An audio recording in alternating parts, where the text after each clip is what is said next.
And 11ஆம் வீடும் நல்லா இருக்குது. நீங்கள் வந்து ப்ராஃபிட்ஸ்லாம் வர மாதிரி இருந்தால் அதை எடுத்துகிட்டு சுப செலவில் என்ன பண்ண முடியுமோ நீங்கள் தாராளமாக பண்ணலாம்.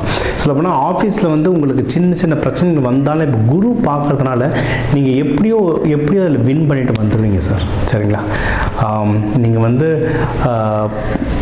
ஒரு பிரச்சனை வருது, அதுக்கு முன்னாடியே அதுக்கு எப்படி ரெடி ஆகுங்க. இப்போ தனுஷ ராசிக்கெலாம் எப்படின்னா நீங்கள் அக்னி சம்மந்தமாக என்ன வேணால் செய்யலாம். இப்போ ஆஃபீஸில் யாரோ ஃப்ரெண்ட்ஸ் இருக்காங்க, யாரோ ஒருத்தரால் பிரச்சனை, அவங்களுக்கு ஒரு டீ வாங்கி கொடுங்க.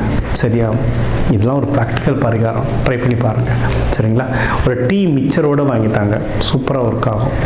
அண்ட் உங்களுடைய 12ஆம் வீடு அதையும் குரு பார்க்கறதுனால உங்களுக்கு சுப வரையும் நிறைய வர வாய்ப்பு இருக்குது.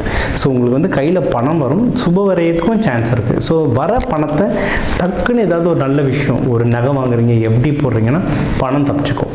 சரிங்களா? இந்த மாதிரி ப்ராக்டிக்கலாக பண்ணுங்கள். இதை தவிர்த்து நீங்கள் வேறு ஏதோ பெரிய இன்வெஸ்ட்மெண்ட்லாம் பண்ண போகிறீங்கன்னா ப்ளீஸ் ஜோதிடர் அணுகுங்க.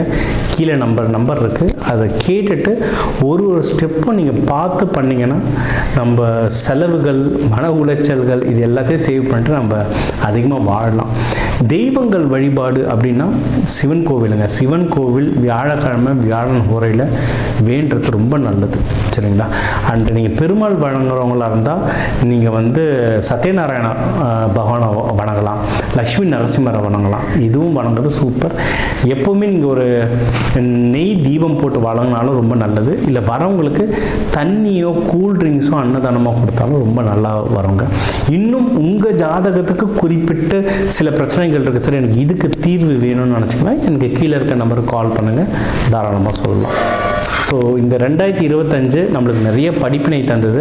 இந்த டிசம்பர் மாதம் நம்மளுக்கு நல்லாயிருக்கும். அடுத்து வரப்போகிற 2026 நம்மளுக்கு எல்லாமே நல்லபடியாக அமைய எல்லாருக்கும் விஷ் ஹேப்பி நியூ இயர்.